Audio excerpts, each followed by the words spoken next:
we're going to talk about reactions of acids. Whoa, you can't see any of it, but it is running. Reactions of acids and bases. Oh, I want to switch to there. All right. We've talked a little bit already about some reactions of acids and bases. So this is where I was kind of saying that for our little activity that we did at the beginning of this unit, that I would kind of make reference to it. So if you have it nearby, you can grab that. Actually, go ahead and grab that sheet that we did right at the beginning. And up to this point, I've talked about the litmus and the other indicators and their colors and how we determine whether it's an acid or a base. And since then, since we talked about the acid-base theories, we've been doing calculations. So we haven't been worrying about, things like pH, et cetera, et cetera. Actually, I could have talked about the pH one, but I forgot to. But let's take a look at what the acids and bases did with two of our substances that we mixed with it. We mixed with it some magnesium, and we also put a little calcium carbonate chip in there. What did we find? What reacted? What didn't react? What did we notice? What did you notice about when we put a piece of magnesium in an acid versus a base? And I don't know if anybody has that page out. We've got one right here. What do you got? Magnesium dissolved. So it did some kind of thing where it kind of disappeared, right? And it went away. Excellent. Hopefully that you noticed that it bubbled as well, some bubbles coming off of it. And how about the calcium carbonate? Bubbles. It bubbles. It bubbles away.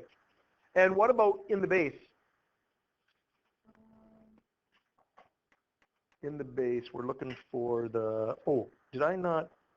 Acidic base. Oh, yeah, you were supposed to add that on. That's exciting. That's okay. Did anybody see what it did in the base? What did they do in the base? Calcium carbonate and magnesium. You only did it with the acid. You didn't actually do it for the base. All right. That's just me not being clear on my instructions. It does nothing in the base. So we know that acids react differently than various things. No reaction. No reaction. That's what we want to talk about today. We want to talk about some of these reactions that I had you look at. So let's just go through them. Number one, let's talk a little bit about making acids. Where do acids come from?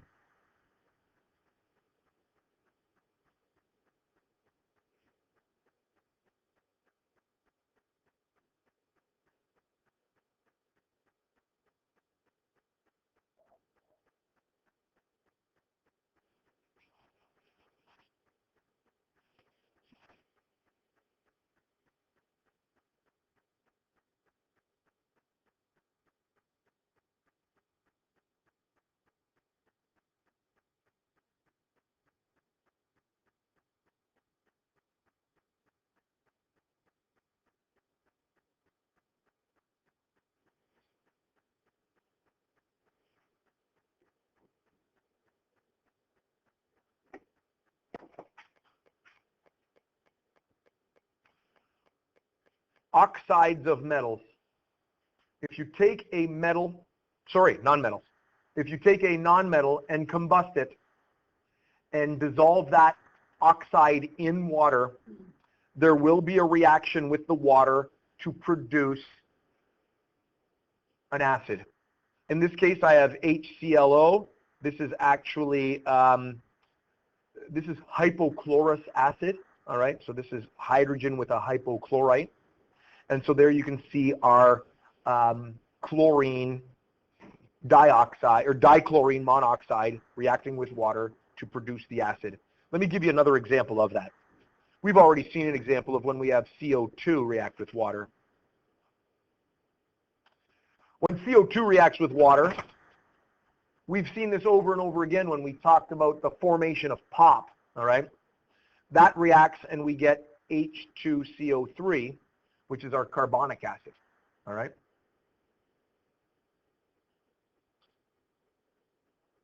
So when acids of nonmetals, when oxides of nonmetals react with water, it makes it acidic. Okay? Talking a little bit of some examples in terms of acid rain. And I just did that example. I should have saw that coming. But I do want to write this down.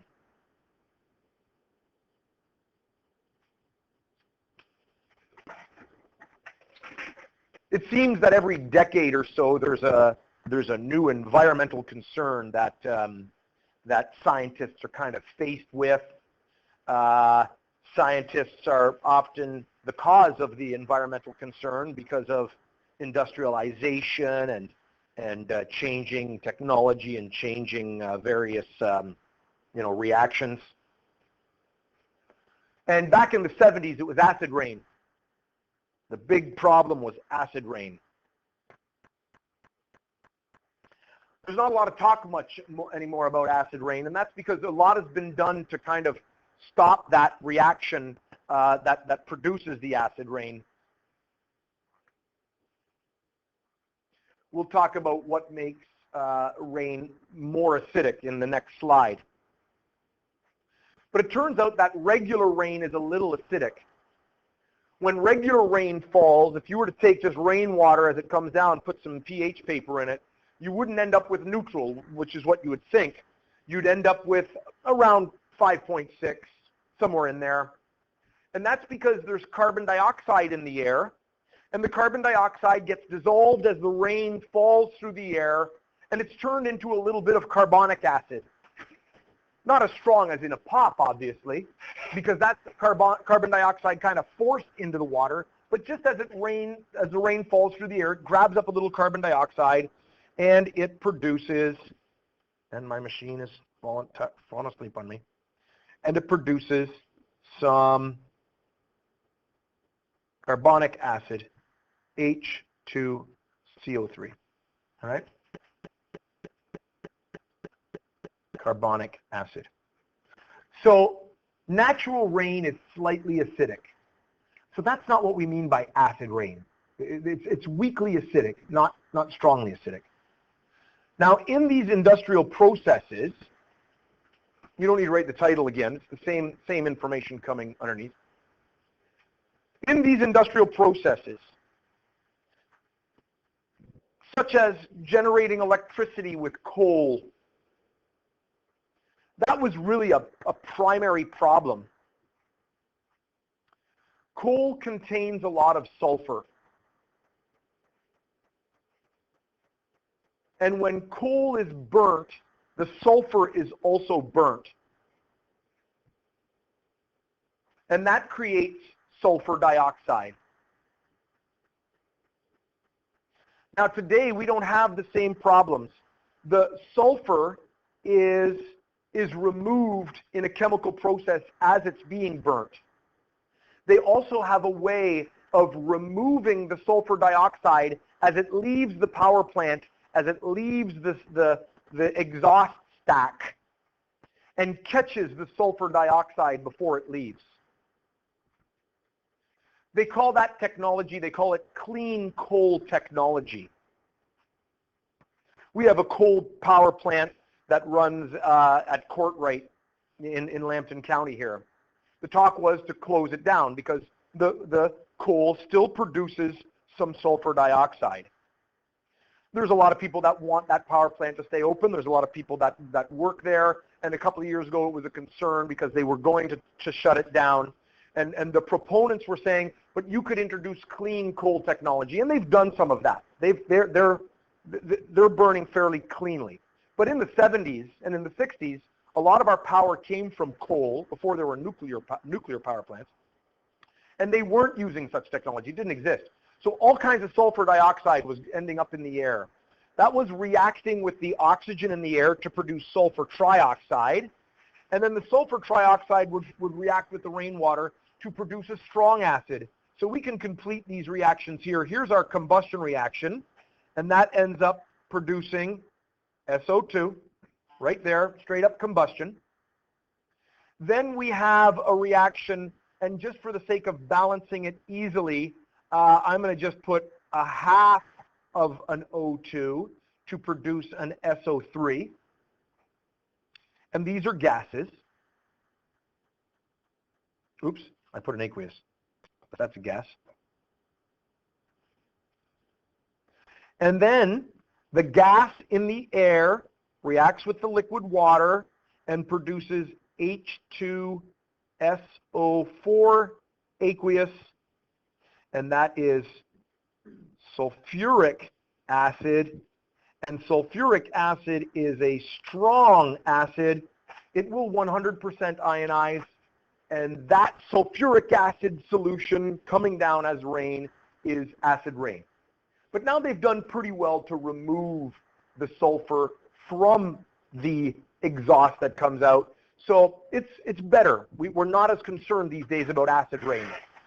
But it still is a reaction that exists that is good to understand. We can also have nitrogen oxides produced. There's lots of nitrogen in the air, and it turns out that an untuned engine that isn't running properly will produce nitrogen oxides. A big problem in terms of that is little engines on lawnmowers and things. The little engines that are on like a lawnmower or a weed whacker or things like that, or a motorbike. They don't tend to run as cleanly as car engines, and they will produce a lot of nitrogen oxides. Nitrogen oxides will produce acid rain, but they'll also participate in a reaction that produces what we call photochemical smog. The reason it's called photochemical smog is another important ingredient is the sunlight itself. So during the day, photochemical smog will build, especially if we've got one of those days where the air mass is staying close to the ground and it's not mixing with the upper atmosphere. You might hear that on the radio as a spare the air day, and they'll say, don't cut your grass. The reason they don't want you to cut your grass is because your lawnmower will spew out a lot of nitrogen oxides, which then reacts with unburnt hydrocarbons along with the sunlight, and you get smog. You get this little particulate matter that's in the air that we know as smog. So that's also an effect. That doesn't have to do with acid rain, but that's another effect. So again, the nitrogen with the oxygen to produce some nitrogen dioxide. And again, for the sake of balancing easily, I'm going to just put a 1/2 in front of this one so that we get some NO2. Again, that's a gas. And then this ends up getting HNO3. And the balancing is not easy on this, and I haven't actually figured out the way to balance that up properly. I'm going to leave it right there as that. We're just going to put this down as aqueous, and again, this is nitric acid. All right? So again, another form of acid rain. So there's examples of oxides of nonmetals getting in the air, reacting with the water, dissolving in the water, and forming an acid.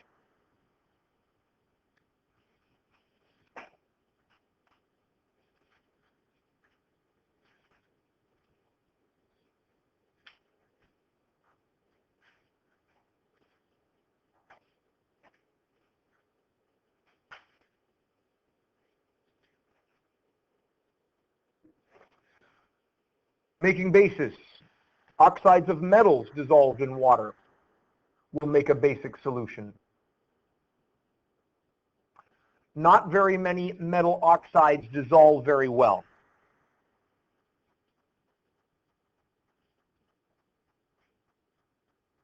Sodium oxide dissolves well.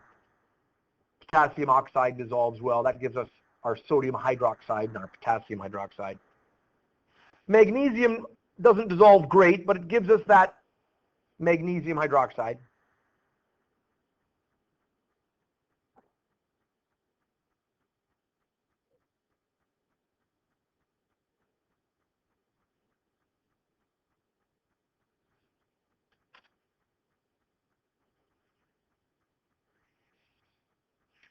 So when metal oxides dissolve in water, they produce basic solutions.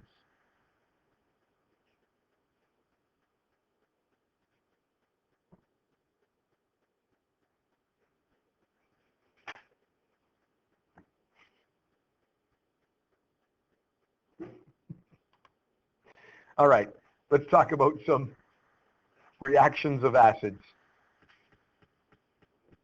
Actually, don't write down this statement. Don't write down that bullet. Are you guys so fast that you already got the bullet going? Don't write down the bullet. Just write down reactions of acids. Don't write down the bullet. The bullet's just saying acids undergo a series of characteristic reactions that we can use to identify a substance as an acid. And that's a reaction of an acid. Does it react with metals? Does it react with other things?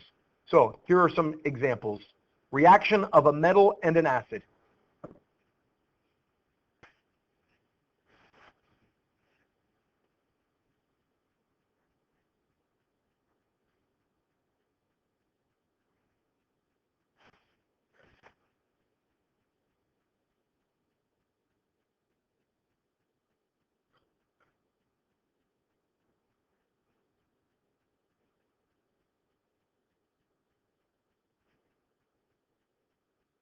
We've seen various examples of putting a piece of metal in an acid. We saw it with the magnesium, and it ends up kind of looking like it dissolves away. It forms some bubbles. When I created the hydrogen balloon to demonstrate that explosion to you, I put some zinc in some acid, and it bubbled away.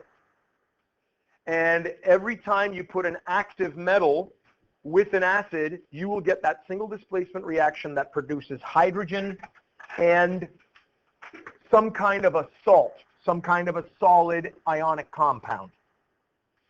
Now, an active metal, what do we mean by an active metal? Take a look at your activity series. Grab that little periodic table data sheet and take a look at the activity series for a moment. Remember, and this is a reminder of how to use the activity series. I'm looking at magnesium. I'm looking at hydrogen. I'm looking to see which one is where. How did I tell you to use that thing? Checking magnesium, checking hydrogen. And what am I noticing? Yep. And therefore, it wants to be alone. Is hydrogen alone? So this reaction happens, right? An active metal is any metal that's above hydrogen on the activity series. Because if it's below hydrogen, it's not going to swap. So that's what we mean by an active metal, anything that's above hydrogen on the activity series. So this is going to swap. We're going to get H2, and we're going to get MgCl. It's going to cross over 2. And I need a 2 to balance it up. And so if I put some magnesium into some hydrochloric acid, I will see bubbles, which is exactly what you saw. And if we could have caught those little bubbles, we could have popped them. We could have burnt them. But we didn't. We let them get away. If I put some silver in some hydrochloric acid, silver is below, so no reaction. Silver is not an active metal. It's not going to react in acid. Okay? So that's what we mean by an active metal in acid. Any metals above it, put it in acid, reacts away. Okay? Reaction of a carbonate with acid.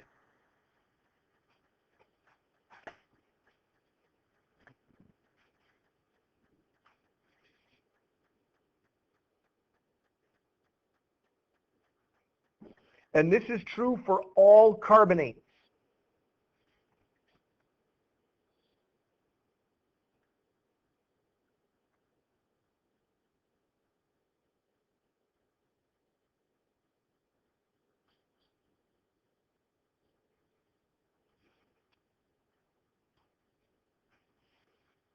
I want to kind of complete this with you before you continue on. So I'm just kind of looking and trying to gauge to see if you're at the reaction yet or not.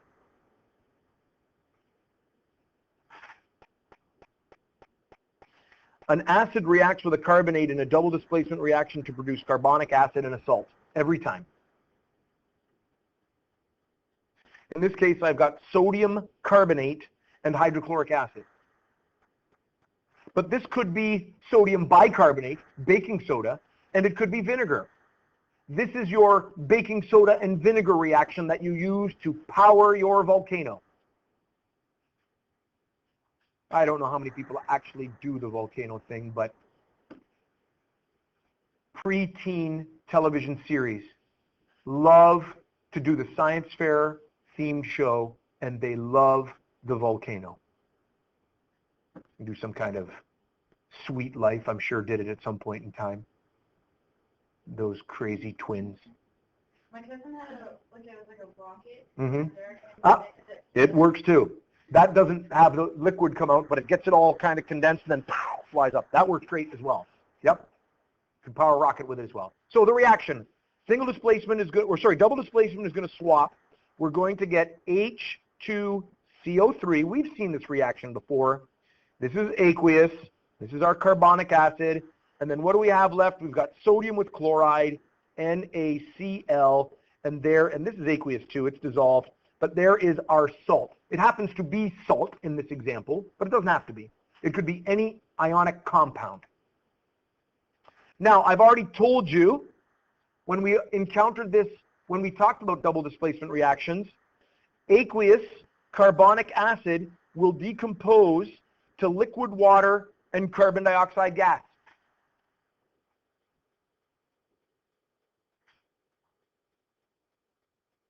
So a better representation of this reaction is to have it break down into H2O liquid, carbon dioxide gas, and again our salt, NaCl, and that'll be aqueous. So if you're powering your volcano, all those bubbles that come out of it, they're carbon dioxide bubbles. If you're powering your toy rocket made of some kind of bottle, you put your, baking soda in, put in your vinegar, put the lid on or whatever your stopper is, give it a good shake, and pow, away it goes. All right, we used to take bottles, we would put the baking soda in, we'd put the vinegar in, and then we'd put a cork from like a wine bottle or something, and then we'd shake it and we'd point it at the guy beside us. And we'd shoot them with the cork. Wars, you bet. Those were our guns. It was great. Somebody suggested to me, if you're going to do such a thing, a neat trick is to put the baking soda in a piece of toilet paper. Who told me this? Somebody told me this. Was it this class, last class? Somebody told me. It was a great idea. Then you put your vinegar in, you put the tissue in. It's like a little timer. It takes a moment or two for the tissue to dissolve. Then you can get your cork on, and then when it dissolves, boom, away it goes. It's fabulous. It's like a little timer. So that's a neat trick. Always wear safety goggles. That's one you could probably try at home. But only use vinegar. Don't use the muriatic acid that you were going to use to on your swimming pool. If you find some muriatic acid, don't use it. Too strong. What's that? Is it an acid? Is it a carbonate you're going to mix it with? Yeah, but does it work like way better? I'm not going to answer that question. I'm going to let you think about that. No. No. Taylor, you listen to bits and pieces of my lesson, and then you stitch them together into some interesting chemical world that exists in your mind. Just what you made me sound really smart with my mom. Because my mom was like, oh, Bobby wants to put muriatic acid. Okay. Cool. Yeah. And then he's like, you can't put that in, that would kill you or something. And I was like, no, Mr. Sanders is carbon dioxide sauce it. And if she spills it, all she needs is baking soda to dilute it so she can clean it. Yeah, very good. That's good. We're recording all this. That's okay. Nothing wrong with that. We'll make a fake name. That was Jane Dozeman. Jane Dozeman. Thank you, Jane. That's an excellent idea. Muriatic acid is hydrochloric acid. It's not the chlorine. That's a completely different thing. You don't want to mix anything. You don't want to mix anything. All right, let's keep going. Okay, so here's our vinegar example. So just another example to kind of complete this. This is the baking soda and vinegar, which is safe to do. Vinegar and baking soda. Here I've got my vinegar or my acetic acid molecule written in that different form, C2H3O2. There's nothing wrong with it. Here we put the H on the front end. That's going to swap out with the sodium, right? You don't have to draw that in, but that's where our double displacement is happening. And we're going to end up again with the H2CO3, because now that H is over there, and we're going to end up with sodium acetate, C2H3O2, and it's this stuff right here that breaks down into our H2O liquid and our CO2 gas, all right? Safe.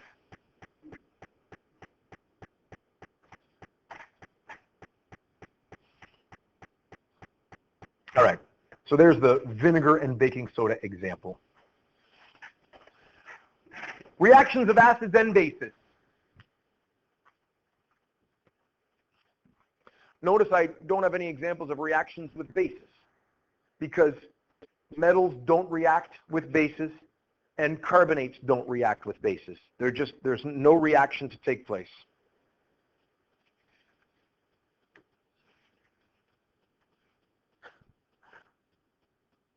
So our last reaction I want to talk about is neutralization reactions.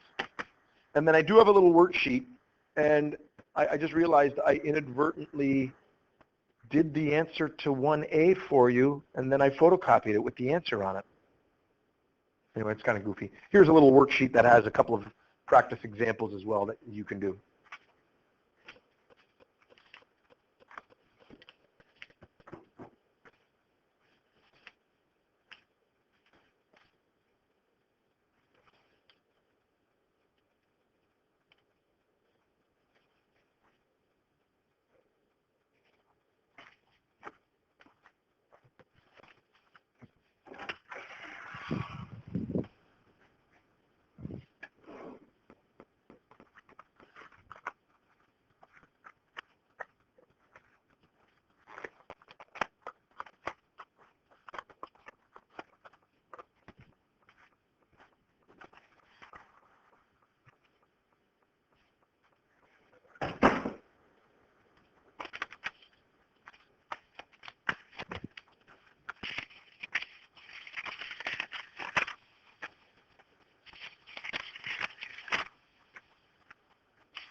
And so obviously neutralization is an important type of reaction, and then on Monday we're actually going to use neutralization in a very quantitative measuring technique. I've already mentioned it's called a titration. It's a technique we use for determining concentrations, and it's essentially the stoichiometry of acids and bases, and that's where we'll be finishing off lesson Monday, lab Tuesday, Wednesday, review Thursday, and test next week Friday. Again, neutralization reaction, strong acid reacting with a strong base, double displacement produces water and a salt. The resulting solution is neutral, and we end up with this neutralization reaction. So this again is just double displacement. We've done neutralization over and over again. In this case, I'm going to get the sodium with the bromide, NaBr aqueous, and I'm going to end up with some H2O liquid. And again, to balance it, I balance all of my other things like the NAs and the BRs, and I've done that. And so now I balance the waters, and I've got one H and one OH, and that produces one water. But if I have a situation where I have two OHs and one H, then the balancing is a little different. And that works out when you do the crossover. If I bring the calcium with the nitrate, Ca, NO3, and I cross over properly, 2 and 1, so there's my calcium nitrate. I'm going to end up with water. If I balance my nitrates with a 2, then automatically my H's and my OH's work out. The only thing I got to do is figure out how many waters. 2 H's, 2 OH's, 2 waters. And you always get water and the ionic compound, which we consider a salt. All right? And there's a couple of textbook questions. I've given you the sheet, and I actually have a video to show you. I was going to continue on and introduce titrations to you, but because Taylor wind up a storm, I'm going to come up with a video. Actually, also there's a large fraction of the population missing, so I might as well save the introduction for Monday. Okay, first though, I'm going to stop this thing. Explain why it's important.